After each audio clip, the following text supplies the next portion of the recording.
Hello guys, welcome to my channel R S function. आज मैं आपके साथ गोल्डन फोनिक्स का अगला पार्ट एक्सप्लेन करने जा रही हूँ। हमने पिछले पार्ट में देखा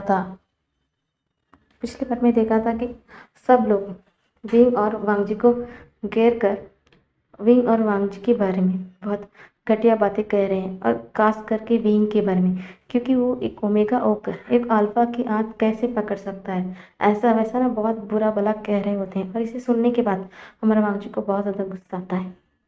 अब आगे, और वेंचावना टोंट मारते हुए बोलता है, तुम इतने पावरफुल होने के बावजूद तुम इतनी एक मामूली सी ओमेगा अल्फा के साथ हाथ पकड़ के घूमोगे क्या? मुझे तो इसके बारे में उम्मीद ही नहीं थी। खैर, तुम जैसे एक घटिया ओमेगा से और क्या उम्मीद किया जाता है। खैर छोड़ो, तुम इतनी शक्ति है तुम्हारे पास, तुम्हें कोई और चूज करना चाहिए। हाँ, याद आया, तुम तो अपने फेस पर वेल लगा कर घूमते हो। हाँ, तुमने बताया था ना उस दिन कि तुमने कुछ एक्सपेरिमेंट किया, उसकी वजह से तुम्हारा फेस का बुरा हाल हो चुका, इसलिए तुम वेल पहनते हो। हाँ हाँ, अब अभी याद आया। ठीक है, तो अब तुम्हें कौन पसंद करेगा? क्या करें? इतना सादा शक्ति होने के बावजूद भी क्या फायदा अच्छा शक्ल ना होने से? क्योंकि कोई इंसान ऐसा थोड़ी ना मिलता जो तुम्हारा शरीर से नहीं, तुम्हारा शक्ल से नहीं, सिर्फ तुमसे प्यार करता। आजकल तो ऐसा अल्फा नहीं मिलता। मैं तो चाहता हूँ कि मेरा ओमेगा बहुत ब्यूटीफुल रहे। तो हाँ, तो थोड़ी ना कोई तुम्हें मिलेगा। अच्छा, अब तुम इसीलिए इस अल्फा के पीछे पड़े हो। इसके बाद कुछ भी नहीं है, पावर है कुछ भी नहीं है। ये बहुत एरोगेंट है और घमंडी है, इसलिए तुमने इसे चुना है ना? तो लांजान को बहुत ज्यादा गुस्सा आता है। वो बोलता है, अच्छा, तुम हो गए इतना घटिया अल्फा क्योंकि तुम एक इंसान की शक्ल से देखकर उसे प्यार करते हो। मुझे कोई फर्क नहीं पड़ता मेरा विंग कैसा दिखता है, अच्छा दिखता है या बुरा, मैं उसे ऐसे ही पसंद करता हूँ। मुझे कोई फर्क नहीं पड़ता वो अच्छा है या बुरा है। जब भी उसका वेल हटेगा उसके बाद वो कैसे दिखेगा, मुझे इससे कोई फर्क नहीं पड़ता, पर मैं इससे प्यार करता हूँ। ऐसा ना टक बोल देता है। फिर उसके बाद एकदम वो पॉज हो जाता है, क्योंकि उसने अनजाने में जो अपने दिल में था वो बोल दिया। तो वहाँ पर लैंड करेंट भी थे और थोड़ा सा मुस्कुराते। फाइनली बातों बातों में तो उनका नेफ्यू के मुंह से जो बात वो सुनना चाहते थे, फाइनली वो उसका नेफ्यू वो बात कह दिया है। तो तभी ना वहाँ पर सिचान भी आते हैं। सिचान भी सुन लेते हैं और शॉक्ड हो जाते हैं, क्योंकि उन्हें यकीन ही नहीं था उनका बेबी ब्रदर कुछ ऐसा भी बोलेगा कर कर। तभी ना वीन तुरंत लांजान की ओर मुड़ता है, बोलता है, क्या कहा तुमने लांजान, बता। तो लांजान अपने सर को नीचे झुकाया हुआ था, वो कुछ भी नहीं बोलता। तो विंग ना घुटने पर बैठ जाता है। बोलो ना विंग, बोलो ना लांजान, तुमने क्या बोला? और लांजान भी घुटने पर बैठ जाता है, बोलता है, हाँ विंग, मैं तुम्हें पसंद करने लगा हूँ। कब कैसे मुझे पता नहीं। तुमसे लड़ते झगड़ते तुम्हारी बातें सुनते सुनते जब एक दिल में तुम्हारा जगह बन चुकी है, मुझे ही पता नहीं। हाँ, मैं तुम्हें ही पसंद करता हूँ, पर मैं जानता हूँ कि मैं बाकियों की तरह इसका रिचुअल कल्टीवेशन में मैं एक ना कल्टीवेट कर सकता हूँ ना कुछ भी। इसका वजह भी तुम्हें अच्छे से पता है नवीन, पर मैं क्या करूँ? मैं तुम्हें पसंद करता हूँ, पर तुम बहुत ज़्यादा शक्तिशाली हो। क्या तुम मेरे जैसे एक नॉर्मल अल्फा से शादी कर पाओगे? ऐसा बोलता है और अपनी आँख को झुकाए हुआ खड़ा होता है। तो विंग ना उसे उसे ऊपर उठाता है और बोलता है, मुझे नहीं फर्क पड़ता कि तुम एक नॉर्मल अल्फा हो या शक्तिशाली, मुझे इससे कोई फर्क ही नहीं पड़ता विंग लंजन। मैं सिर्फ मैं भी तुम्हें पसंद करता हूँ। मैं भी तुम्हें बोलने से डरता हूँ, भले ही तुम न शक्ति के हो कुछ भी हो, फिर भी तुम एक अच्छा गुड अल्फा हो। इन सब के बीच में सिर्फ तुम हो एक परफेक्ट अल्फा। तो क्या तुम मुझ जैसे बहुत ज़्यादा बहुत बात बोलने वाला, अपने में मस्त रहने वाला, मेरे जैसे एक ओमेगा को अपने लिए चूज करोगे? यही डर मेरा मन में हमेशा से रहता था, इसलिए मैं तुमसे चाहकर भी कुछ नहीं बोल पाया। हाँ, तुम्हें लगता है कि मैं बहुत ज़्यादा बोलता हूँ, मेरा मुंह कभी बंद ही नहीं होता, फिर भी मुझे भी कुछ बात ऐसा भी होता है कि मैं बिल्कुल अपने मुंह से भी बोल नहीं पाता लांसा, ऐसा बोलता है। तो दोनों ना एक दूसरे के आंखों में ही देख रहे होते हैं। तभी ना मैडम यूँ बोलते, बहुत हो चुका। अच्छा, ऐसा लगता है कि हम यहाँ पर पढ़ने नहीं आए हैं। ऐसा लगता है कि हर कोई अपने लिए ओमेगा या अल्फा ढूंढने के लिए यहीं पर आया है, ऐसा लगता है। पहले से ही ये शिक्षण लैन के लैन शिक्षण उन्होंने अपने लिए एक अल्फा पार्टनर को चुन लिया। अब दूसरा उनका छोटा नेफ्यू भी अपने लिए एक ओमेगा को चुन लिया। आपको नहीं लगता लैन कुरैन आपको कुछ यहाँ पर बोलना चाहिए? ऐसा ना मैडम यू टोंट मारते हुए बोलती। तो लैन कुरैन आगे आते हैं, बोलते इसमें क्या बड़ी बात है। और रही बात लैंड सेशन की, ऐसा कुछ होता ही नहीं। आपको नहीं लगता उस दिन बिना वजह मेरे नेफ्यू पर आपको चिल्लाना नहीं चाहिए, उसका इंसल्ट नहीं करना चाहिए? आज इसी की वजह से मेरा नेफ्यू को उसका अल्फा मिल चुका। हाँ, भाई तभी मुझे आपसे गुस्सा करना चाहिए था, पर फिर भी मुझे कहीं ना कहीं मुझे आपको शुक्रिया कहना का ही मन हो रहा है, क्योंकि आपकी वजह से निमिंजू पहले आखिरकार उन्होंने अपना प्यार को सबके सामने इजहार तो कर दिया। मुझे पहले से ही पता है कि निमिंजू मेरे नेफ्यू को पसंद करते हैं, पर वो कभी भी सामने आके नहीं कहते। पर आपने जो तमाशा किया, और मैं जानता हूँ आपके पीछे आपके उसके पीछे आपका इरादा क्या है। आपका उसका ये इरादा था कि आप मेरा नेफ्यू को नीचा दिखाना चाहते हैं सबके सामने, पर उल्टा जो हुआ जो मैं चाहता था। आखिरकार निमिंजो ने सबके सामने ये मान तो लिया कि वो उसे पसंद करता है और उसे माफ भी कर दिया। अब मुझे कोई फ़र्क नहीं पड़ता। और रही बात मेरी नेफ्यू की, हाँ, मेरा छोटी नेफ्यू किसी से बातें नहीं करता। जब से बीइंग यहाँ पर आया है उससे थोड़ा घुल मिलता है, तो मुझे भी बीइंग बहुत ज़्यादा पसंद है। और इसके वजह क्यों अब भी अच्छे से जानते हैं ना क्यों मुझे ये पसंद आ रहा है, क्योंकि इसके हरकत किसी और की जैसा है, इसीलिए शायद मुझे बहुत पसंद है ये, ऐसा बोलते हैं। तो मैडम यू अपने हाथ की मुट्ठी बना लेती है और दूसरी ओर मुँह कर लेती है। तुम तो ना वहाँ पर फेनमियन आते हैं, यू तुम्हें इस तरह बातें नहीं करनी चाहिए। अगर वो बच्चे एक दूसरे को पसंद करते तो तुम्हें क्या चिढ़ मचती है? उस दिन भी तुम अपने फालतू के ड्रामा करने लग गई थी, उसकी वजह से आज इतना सब कुछ हो गया। अभी भी तुम्हारा मुंह चुप ही नहीं हो रहा है, ऐसा बोलते हैं। तो मैडम यू ना गुस्से में अपने हस्बैंड पेनमियन की ओर देखते हैं। तो चंग भी बोलता है, फादर ऐसा क्या गलत कह दिया? मदर, आप उन्हें इतना गुस्से में क्यों देख रहे हो? आप इन सब के पीछे आप ही तो वजह है ना। अब उस दिन नाम सिचन को बुरा भला कहने के लिए ऐसा कुछ ना करते, आज ऐसा कुछ ना होता, ऐसा बोलते हैं। और उसके पीछे का वजह मैडम यूँ अच्छी से समझती है, इसलिए वो भी कुछ भी नहीं कहती। ये बात सभी मिंगिया भी सुनता है ना। हाँ, इन सब के पीछे ये औरत ही वजह है। इस औरत की वजह से ही आज उस दिन सब कुछ बर्बाद हो गया। और वो क्या सोचकर मैडम यू को वो सारे बात बताया, पर मैडम यू ने तो सब कुछ उल्टा कर दिया और सब कुछ बर्बाद हो गया, ऐसा ही सोचता होता है। और अपने वो ना सिर्फ अपनी तिरछी नज़रों से मैडम यू की ओर देख रहा होता है। पर मैडम यू को तो इन सब की बातों से या इन सब के रिएक्शन से कुछ फर्क ही नहीं पड़ता। तभी ना बीइंग खड़ा होता है, चलो रंजा हम कहीं बाहर चलते हैं, ऐसा बोलता है। तो कुरैन बोलते हैं, नहीं बीइंग, अब तुम दोनों कहीं नहीं जा सकते।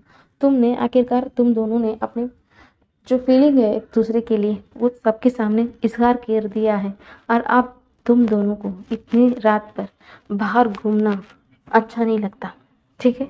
तुम्हें अपने कक्ष पर जाना चाहिए। और हाँ, मुझे भी तुम दोनों के रिश्ते से कोई आपत्ति नहीं है, पर मैं चाहता हूँ कि पहले मैं तुम्हारी घरवालों से बातें करूँ। क्या तुम बताओगे विंग, तुम्हारे घर में कौन कौन है?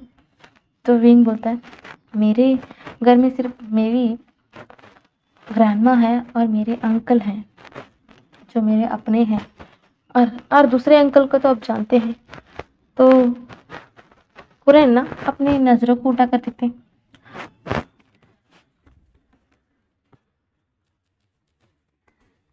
विंग ना हंसता है और बोलता है, हाँ आपको पता है नहीं ना, लगता है कि यहाँ पर किसी को भी पता नहीं। शुयंग मेरे अंकल के हस्बैंड है, मेरे ओमेगा अंकल के हस्बैंड है। तो सब लोग ना बड़ी बड़ी आंखों से देखते हैं। किसी को आज तक ये पता नहीं कि शुयंग की शादी हो चुकी है और उसका कोई पार्टनर भी है। सिर्फ शुयंग हमेशा इस प्रोजेक्ट पर आता रहता है, उनकी मदद करता है, बस खाली इतना ही इनको पता है। उसका शादी हो गया, उसका कोई पार्टनर है, इसके बारे में किसी को कुछ पता नहीं। और ऊपर से बीइंग उनका अपना उसका अंकल का भतीजा है, ये तो कुछ भी नहीं पता। ये सब कुछ जानने के बाद तो कुरन हाँ भी क्यूरियस हो जाते हैं। अच्छा, तो तुमने हमें क्यों बताना नहीं जरूरी समझा, ऐसा बोलते। तो विंग बोलता है, आपने कभी पूछा ही नहीं कि मेरे घर में कौन कौन है और हमारा और श्रेयंक का रिश्ता क्या है। आपको इतना पता है कि मैं श्रेयंक के साथ रहता हूँ, पर मैं किस रिश्ते के साथ श्रेयंक के साथ जुड़ा हुआ हूँ आपने कभी यहाँ पर किसी ने तो पूछना ज़रूरी नहीं समझा और मैं भी बताना नहीं ज़रूरी समझा, ऐसा बताता है। तो कुरैन बोलते हैं, ठीक है। तभी वहाँ पर श्रेयंक आता है और बोलता है, अच्छा, यहाँ पर मेरे अलावा बहुत बड़ी बात हो रही है और मुझे बताया भी नहीं, ऐसा बोलता है। तो कुरैन बोलते हैं, अब तुम आ गए तो मैं बता देता हूँ। तो श्रेयंक बोलता है, मुझे बताने की ज़रूरत नहीं है मास्टर, मुझे पहले से ही पता है कि पिंग और यानी लांजान के बीच में क्या चल रहा है और मुझे इससे कोई आपत्ति नहीं है। जो मेरा विंग यहाँ किसमें खुशी है उसमें मैं भी बहुत ज़्यादा हैप्पी हूँ, उससे अलावा मुझे भी कुछ नहीं चाहिए। बस मैं चाहता हूँ कि वो हमेशा हैप्पी रहे, इससे अलावा कुछ नहीं। तो विंग के पास श्रेयंक आता है, बोलते हैं, मुझे तुम्हारे अंकल से बात करनी होगी विंग, और तुम्हारी ग्रैंडमा से भी। पता नहीं मदर इन लॉ कैसे रिएक्ट करेंगी, ऐसा मुस्कुराते हुए बोलता है। तो विंग बोलता है, आपको पता है ना आपकी मदर इन लॉ कुछ भी नहीं बोलेगी, क्योंकि वो मेरी ग्रैंडमा है। मेरी ग्रैंडमा हमेशा मेरी खुशी चाहेगी और इससे ज़्यादा कुछ भी नहीं चाहती, ऐसा बताता है। तो श्रेयंक ना उसके सर पर एक पैट करता है। हाँ, यही तो बात है, तुम्हारी ग्रैंडमा तुमसे प्यार करती है क्योंकि तुम उसके ग्रैंडसन हो, पर मुझसे हमेशा ना गुस्सा दिखाती है क्योंकि मैं उनका सनीला जो ठहरा, ऐसा बताता है। इन दोनों की नोकझोंक बात देखकर ना सब लोग को चिढ़ मचती है, क्योंकि वहाँ की बहुत सारे लोग यहाँ पर ये दिखाना आए थे कि लांसन को नीचा और बिंग को बेइज्जत करना आए थे, पर यहाँ पर तो वापस से सब कुछ उल्टा हो गया है ना, तो कुछ भी क्या बोल सकते हैं वो लोग, सब ना चुप हो जाते हैं। पर मास्टर बेन और जिन बहुत ज़्यादा गुस्से में हो चुके थे, और मियाँ मियाँ भी ऐसा ही, उसका भी बुरा हाल है, क्योंकि मियाँ मियाँ बींग को अपना बनाकर इस बहुत ज़्यादा शक्तियों का अपने पास इकट्ठा करना चाहती थी। पर अब क्या हो चुका, सब कुछ उल्टा हो गया है। अब बींग लैंडन को पसंद करता है और उस 2 कौड़ी की अल्फा से, क्योंकि उसके पास अब कुछ भी नहीं है।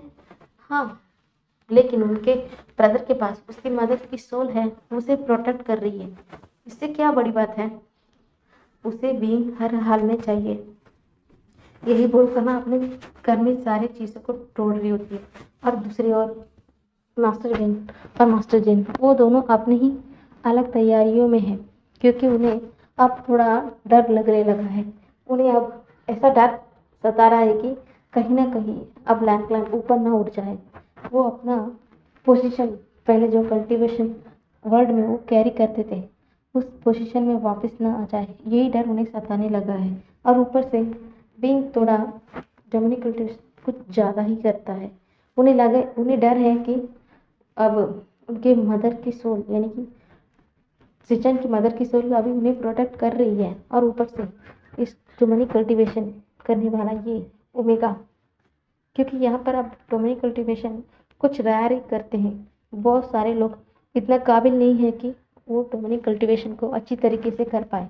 हाँ, श्रेयंक थोड़ा करता है और उसके बाद उनका बेटा मेंग्या थोड़ा करता है, उसके बाद अब कोई भी इतनी हिम्मत नहीं है कि वो डोमिनिक कल्टीवेशन को कर सके। कभी कभी ऐसा करते हैं तो वो अब भी अपना आपा खो देते हैं, वो आउट ऑफ कंट्रोल हो जाते हैं, इसलिए कोई भी डोमिनिक कल्टीवेशन करने से डरता है। अब इसलिए उन्हें ये डर भी आ चुका है कि कहीं न कहीं ये डोमिनिक कल्टीवेशन करने वाला ओमेगा लैंड क्लैन के पास नहीं जाना चाहिए। इसलिए वो दोनों एक अलग ही प्लान करते हैं। उन्होंने प्लान कर दिया कि वो कुछ ऐसा करेंगे जिसकी वजह से वो ओमेगा भी उनके पास आ जाएगा और किसी में इतनी हिम्मत नहीं होगी जो उनके खिलाफ आवाज़ उठा सके। यही बोलकर ना वो दोनों एक अपने आप में प्लान करते हैं और एक ये भी प्लान करते हैं, ठीक है अब जैसा हम चाहेंगे तो वैसा ही होगा। ऐसा बोलकर वो दोनों अपने कक्ष की ओर चला जाते हैं और दूसरे कोई बहुत सारा डिसिपल को अपने सामने बुलाते हैं और बोलते हैं तुम दोनों को तुम सबको कुछ काम है, ऐसा बोल कर ना वो कुछ चीज़ें हैं ना दे देते हैं। और वो लोग क्या करते हैं, सब लोग ना खाने पे चले जाते हैं और वो सारे डिसिपल खाने में कुछ ऐसा मिला देते हैं, दवाई दवाई टाइप कुछ। और वो सब लोग ने यहाँ पर अगले दिन मॉर्निंग सब लोग जैसे ही उठते ना सब लोग के सर एकदम बारी बारी होती है। जैसे तैसे कर कर सब लोग उठते हैं। तभी उन लोगों को एक अनाउंसमेंट होती है कि सब लोग को अभी के अभी सभा में हाजिर होना चाहिए, ऐसा बताया जाता है। तो सब लोग भी बिना ना नुकुर किए सब लोग सभा में हाजिर हो जाते हैं। पर सब सभा में आकर देखते हैं कि वहाँ पर एकदम वेडिंग वाला माहौल था। वेडिंग वाला माहौल था, उसे उसे देखने के बाद सबको तो बहुत पसीना आने लग जाती है, क्योंकि वहाँ पर शादी जिन जिन क्लैन लीडर की बेटी म्यान म्यान की हो रही है और उसके ओमेगा कोई और नहीं बल्कि वहाँ पर विंग खड़ा था। और उसे देखने के बाद तो सब लोग हैरान हो जाते हैं। कल ही सबको पता चला कि लैंसन और विंग शादी करने वाले वो दोनों पसंद करते हैं, पर अचानक ऐसा आज क्या हो गया कि ये दोनों शादी की जोड़ी में हैं। और वहाँ पर ना सभी लैंड क्लन के मेंबर्स भी आते हैं। लैंड क्लन मेंबर ना इसके लिए अगेंस्ट करते हैं, पर तभी कुछ ऐसा स्पेल करते हैं कि मैडम मास्टर जेन तो सब लोग ना यहीं पर एकदम ना बंधे हुए रह जाते हैं। उनके मुंह से ना कुछ आवाज़ निकलता है, ना कुछ बोल भी पाते हैं। वो सिर्फ कुछ भी नहीं बोल पाते हैं, वो सिर्फ खड़ा होकर तमाशा ही देख रहे थे। पर मैडम यू को तो बहुत ज़्यादा खुशी हो रही थी, क्योंकि आखिरकार ये ओमेगा के साथ आज सच में बुरा होने वाला है, क्योंकि वो किसी और से प्यार करता है और शादी किसी और से करने वाला है। इससे बड़ा दुख की बात और क्या हो सकती है उस ओमेगा के लिए। वही सोचे जा रहा था वो मैडम यू। और मैडम यू तो बहुत ज़्यादा अपने आप में खुश थे। मैया को तो इन सब से कुछ भी फर्क नहीं पड़ता, क्योंकि उसका ज़िंदगी पहले से ही गड्ढे में है। तो वो क्या रिएक्ट करता, उसे तो बाकी लोग जिए मरे उससे कोई भी फर्क नहीं पड़ रहा था। वही वैसा ही सेम हाल जैंग चेन का भी था। तभी ना वहाँ पर ना प्रिस्ट आ जाते हैं, यानी कि शादी करने वाला जो एल्डर आते हैं। तभी वहाँ पर भाग के लैंसन आता है। लैंसन आता है और देखता है कि विंग शादी की जोड़ी में खड़ा है।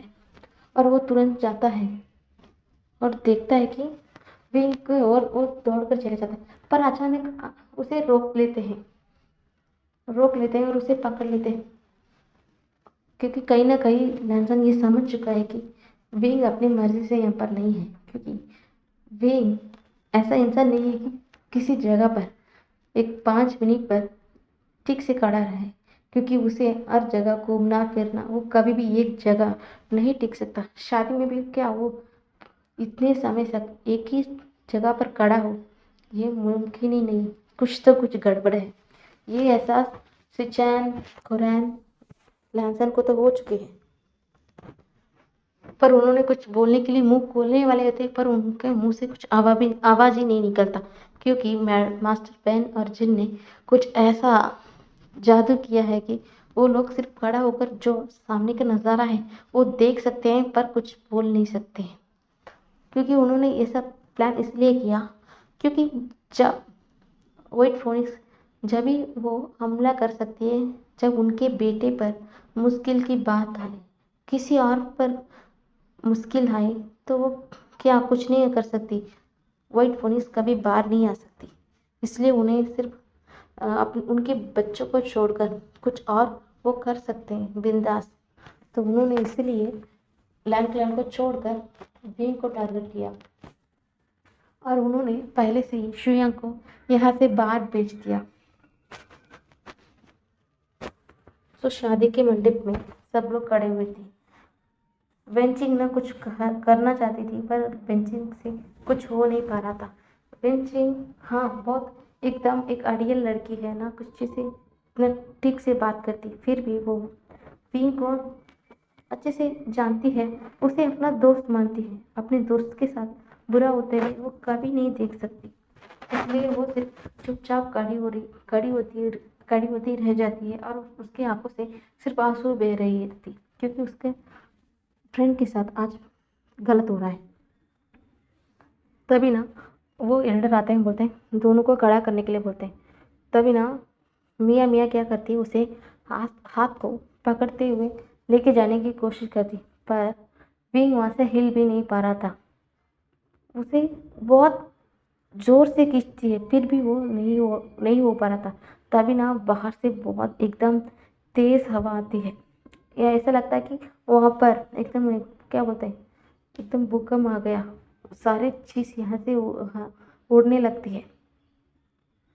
तभी मियाँ मियाँ महसूस करती है उसका हाथ जो विंग को वो पकड़ रही है, पर वहाँ पर विंग का पकड़ एकदम एकदम बहुत दम टाइट हो चुका है। उसे देखने के बाद वो अपने हाथ को छुड़ाने की कोशिश करती है, फिर भी नहीं हो पा रहा था। सब लोग ना अपनी शक्ति से मुक्त हो चुके थे। तुरंत लहसन दौड़कर विंग के पास चला जाता है और तुरंत मियाँ मियाँ के हाथ को उससे दूर कर कर विंग को अपनी ओर कर लेता है और वो मास्टर बेन और जिन की ओर देखते हुए बोलता है, आप सबकी हिम्मत कैसे हुई जो मेरा है उसे अपने बनाने की कोशिश करने के लिए? आपको अच्छे से पता है कि विंग मुझसे प्यार करता है और मैं भी उससे, पर आपको इतनी हिम्मत कैसे हुई कि मेरे विंग को उसकी मर्जी के बिना यहाँ पर लेकर आ गए? अब वो क्या करेगा उसका मुझे कोई परवाह नहीं। वो जो भी होगा मैं सिर्फ देखता रहूँगा और मैं उसे रोकने की कभी भी कोशिश नहीं करूँगा। आपने उसके साथ बुरा किया है और इसका इसका भुगतान आपको करना पड़ेगा। और उस ऊपर से उसका अंकल श्रेयंग यहाँ पर नहीं है। आप लोग सब लोग जानबूझकर ये सब कुछ किया है ना, ऐसा बोलते हैं। तो मैडम ये बोलती, तो क्या हुआ? इसके पास डेमोनिक कल्टीवेशन हो तो क्या हुआ? ये कुछ कर नहीं पाएगा। और रही बात मास्टर जिन और बेन की, वो लोग ये पूरी कल्टीवेशन वर्ल्ड को रूल करते हैं और ये एक ओमेगा है और ऊपर से उनके नीचे अंडर आता है। तो यहाँ पर जो रूल करता है वो कुछ भी कर सकता है, उसे इस ओमेगा को मानना ही पड़ेगा। वो जैसा चाहते हैं वैसा ही इसे करना ही पड़ेगा, ऐसा बताते हैं। तो ना लैंसर को बहुत ज़्यादा गुस्सा आता है। आपकी इतनी हिम्मत, ऐसा कैसे बात कर सकते हैं, ऐसा बताते हैं। तो मैडम यूँ बोलते, अब तक तुमने मेरा हिम्मत को देखा ही कहाँ है? अगर मास्टर जिन चाहते हैं कि उनका बेटी के साथ इस ओमेगा की शादी हो, इसमें बुरी बात क्या है? आखिरकार इतनी बड़ी सिटी में इस ओमेगा की शादी हो रही है, इससे ज़्यादा बहुत खुश की बात क्या हो सकती है? ये बहुत ज़्यादा गौरव की बात है। उसका कितना शान बढ़ेगा, क्योंकि ये कल्टीवेशन वर्ल्ड के जो रूल करता है उनके बेटे के साथ उसका शादी हो रही है। इससे बड़ा बात क्या हो सकती है, ऐसा बताते। तभी ना तुरंत पिंक की हाथ आँख एकदम खुल जाती है। वो जो स्पेल और शक्ति से बांधा हुआ था एकदम वो ऑफ हो जाता है। वो तुरंत अपनी फ्लूट लेकर ना बजाने लगता है। जैसे जैसे बजाता है ना, सबके मुंह से सिर्फ ना खून बह रही होती है। वो सांस लेने के लिए एकदम मचल रहे होते हैं। सबकी ये हालत देखकर थोड़ा लैंसन भी तभी ना वहाँ पर लैंसन आता है और विंग को शांत करने की कोशिश करता है, पर वांग की इतनी कोशिश के बावजूद भी विंग शांत नहीं होता। तो विंग लैंसन क्या करता है, तुरंत विंग को हक कर लेता है, बोलता है शांत हो जाओ विंग, तुम्हारी इतनी गुस्से की वजह से शायद सब कुछ बर्बाद हो जाएगा। तुम इतना गुस्सा नहीं कर सकते हो, तुम जैसे नहीं हो विंग। तुम भले ही डेमोनिक कल्टीवेशन करते हो, सबसे पावरफुल हो, पर इनकी सोच ना एकदम घटिया है। तुम ऐसा नहीं कर सकते हो, तुम इन सबको मार नहीं सकते हो। हाँ, भले ही इनमें कोई लोग बहुत गलत करते हैं, पर बाकी सब लोग गलत नहीं है। बाकी सब लोग भी अच्छे भी हैं यहाँ पर। तुम ऐसा कुछ भी नहीं करोगे जिससे तुम बाद में जाकर पछताओ। भगवान के लिए तुम शांत हो जाओ वेन, शांत हो जाओ, ऐसा बोलता है। तो भी ना धीरे धीरे काम होने लग जाता है।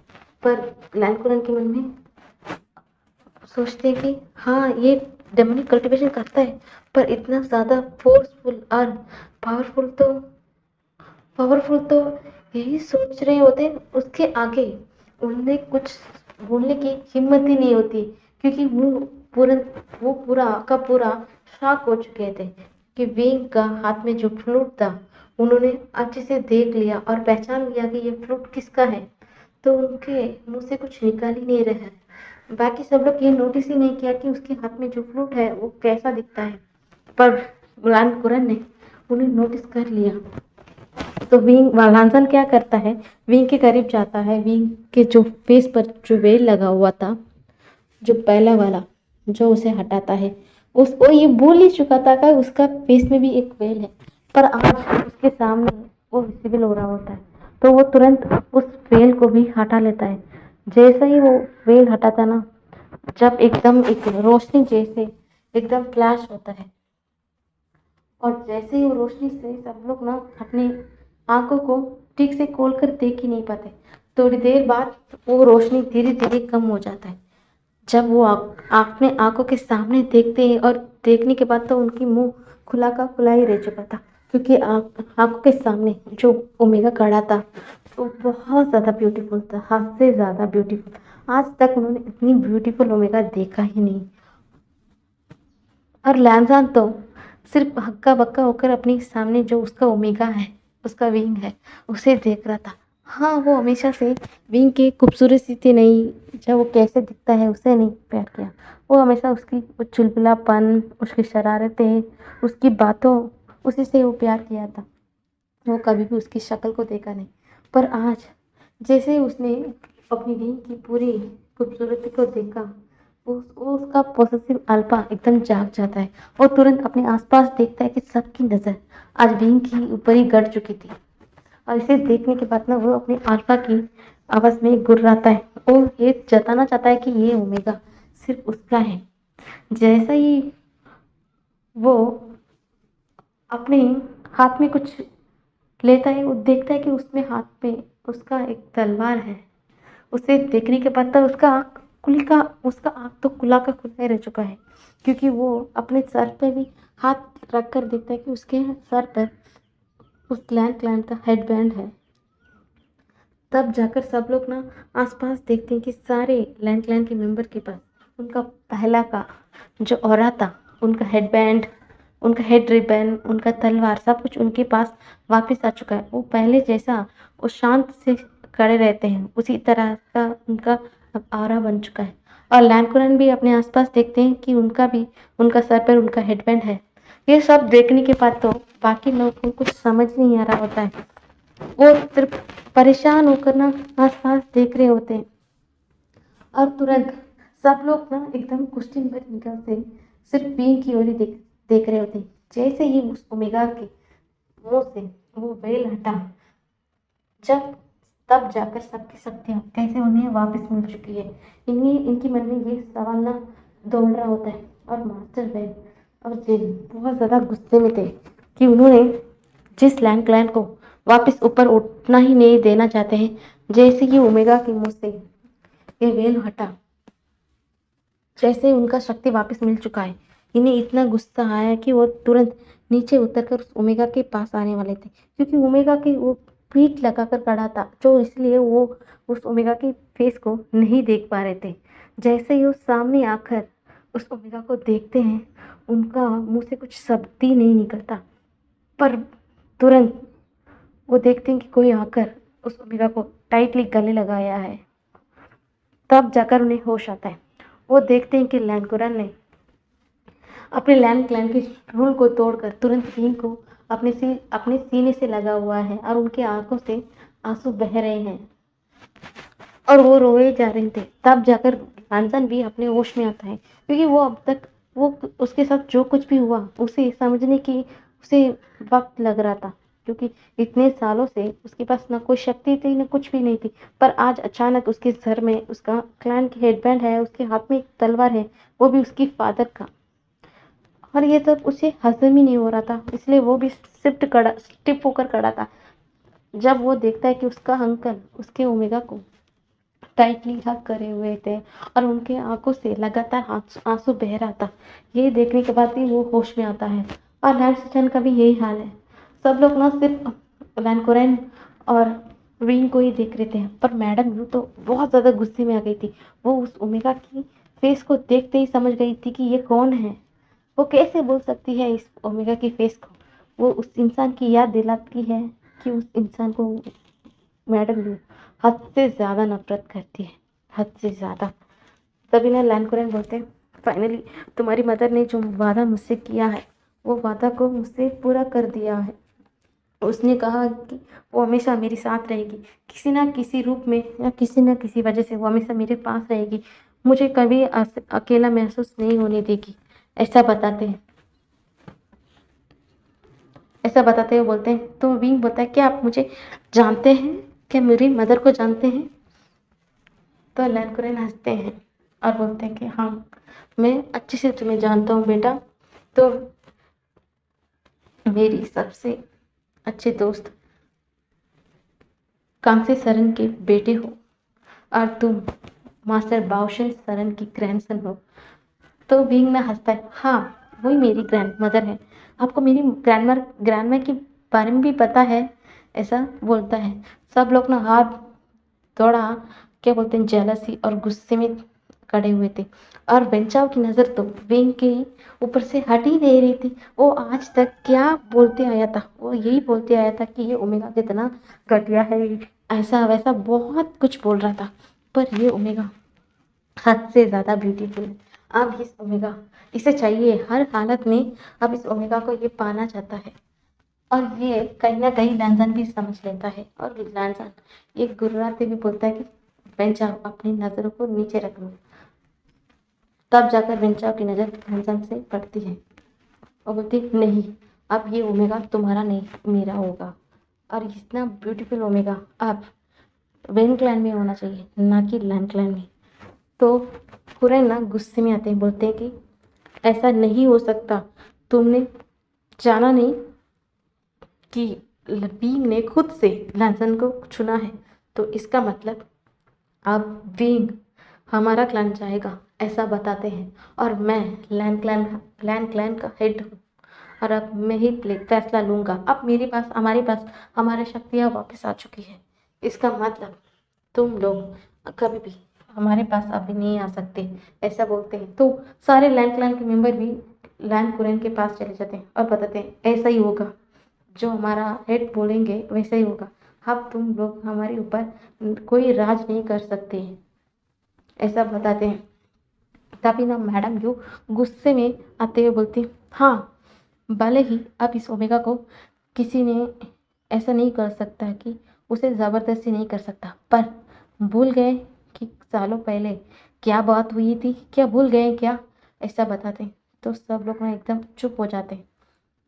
तो मैडम यू आगे बोलती है, जब विंग की मदर को वो वरदान मिला था, तब उसकी ग्रैंड मदर ने ये वादा किया था कि सबके पास ऐसा एक मौका होगा, जो विंग को अपना क्लेम करने के लिए उनके पास एक मौका होगा, ऐसा बताया गया। तो मौका मिलने के बगैर कैसा सब लोग एक्सेप्ट कर सकते हैं कि ये ओमेगा यानी कि वे ओशियन लैंड क्लैन में जाएगा? ये हरगिज नहीं हो सकता। और मास्टर बाउशन सरन वो इमोर्टल है और वो कभी भी अपने वादे से मुकर नहीं सकते हैं। और उन्हें अब मुझे लगता है कि अब यहाँ पर एक स्वयंवरम क्या बोलते हैं स्वयंवर जैसा कुछ रचना चाहिए, तब जाकर हमें पता चलेगा कि ये ओमेगा किसके पास जाएगा। यही सबके लिए एक बेहतर ऑप्शन होगा, ऐसा बताते हैं। तो सब लोग ना अग्री हो जाते हैं। पर पेंगुइन भी सिर्फ विंग को ही देख रहे होते हैं। काफ़ी सालों बाद उन्होंने इस चेहरे को देखा है, काफ़ी सालों बाद। वो कैसे बोल सकते हैं कि इस चेहरे को, क्योंकि कहीं ना कहीं वो भी तो इस चेहरे का जो शख्स है असलियत में जो है उनसे तो वो भी बहुत ज़्यादा प्यार करते हैं ना। पर हाँ, भले ही आज उनका ज़िंदगी में कोई और है, पर हाँ, एक वक्त में ये वो भी इनसे बहुत ज़्यादा प्यार करते थे, ऐसा वो सोच रहे थे। तभी कुरैन आते हैं, ऐसा नहीं हो सकता, ऐसा बताते हैं। तो मैडम ये बोलती, अच्छा, आप ऐसा कैसे कर सकते हैं मैं कुरैन, अब बताएंगे। हाँ, मैं मानती हूँ आपके पास अभी आपकी शक्तियाँ आ चुकी हैं, पर क्या सालों पहले जो वादा किया गया है, क्या वो तोड़ेंगे? और मुझे नहीं लगता कि मास्टर बाउशन सर वो अपने वादे से मुकरेंगे। मुझे नहीं लगता ऐसा होगा। तभी ना उस हाल पर एक किसी की हंसने की आवाज़ आती है, और सब लोग ना एकदम उस आवाज़ की क्या बोलते हैं, जैसे उन्हें महसूस होता है ना, उस शब्द एकदम एकदम खामोश हो जाते हैं, क्योंकि उन्होंने उस आवाज़ को पहचान लिया था। ये हंसी को वो कैसे भूल सकते हैं? तब ना वो एकदम पीछे पलट कर देखते हैं। वो देखते हैं कि वहाँ पर एक एक एक सुंदर सा एक लेडी खड़ी हुई है, और उसके पास एक लेडी है, और उसके सिर में भी एक हेडबैंड है, क्योंकि उन्हें देखते ही समझ में आ गया कि वो इसमें एक भौशन सरन है, दूसरा लैंड क्लैन का फाउंडर लैन ही है। तो सब लोग ना अपने सर को झुकाए हुए वो करते हैं, और आज लैंड क्लैन मेंबर्स काफ़ी सालों बाद अपने अपने यंडर को अपने सामने देखकर वो भी एकदम घुटने पर आ जाते हैं, सब लोग ना बॉव करते हैं। तो तुरंत बींग ना दौड़ कर जाता है और अपनी ग्रैंडमा को हक कर लेता है, और बोलता है, ग्रैंडमा आप आ चुके, ऐसा बताते हैं। तो श्रेयंग बोलता है, हाँ, तुम्हारी ग्रैंडमा को आना ही था, क्योंकि ये सब कुछ पहले से तय तय था ना कि ऐसा ही कुछ होने वाला है। तो बीइंग बोलता है, ग्रैंडमा, सो आपको पहले से ही पता है कि ऐसा ही कुछ होने वाला है? तो वहाँ पर ना सौ चिंचन आता है, बोलता है, ऐसा कैसा नहीं पता होगा बीइंग, तुम्हें पता है ना, मदर भविष्य देख सकती है, इसलिए उन्हें पहले से ही पता था कुछ ऐसा ही होगा। तो भौशन सरन बोलती है, हाँ, मैंने सुना किसी ने कहा कि सबको एक मौका मिलना चाहिए, और मैं अपने वादे से नहीं करूं। मैंने सुना। कौन कहा? Madam Yu, Jiang Furen, madam Yu, आपने कहा ना। अच्छा लगा कि आज आपको मेरा ग्रैंडसन को देखकर इतना तरस आ रहा, क्योंकि मुझे इतना तो याद है कि आप हद से ज़्यादा मेरी बेटी से नफरत जो करती हैं। अचानक आज आपको ऐसा क्यों ये ख्याल आया कि सबको एक मौका मिलना चाहिए?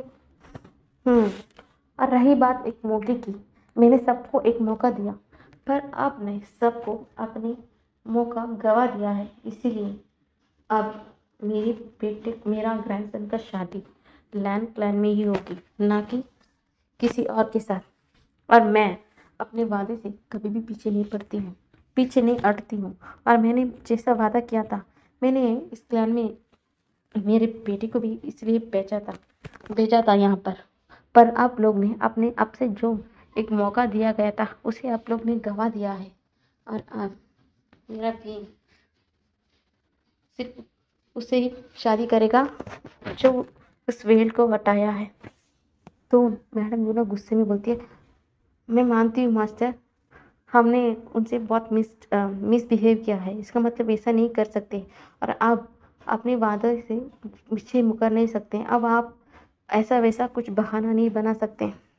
तो ना वहाँ पर बाउशन सरन एकदम ज़ोर ज़ोर से हंसती है, बोलती, मैंने कैसे अपने वादा को तोड़ा भला, बताएंगे?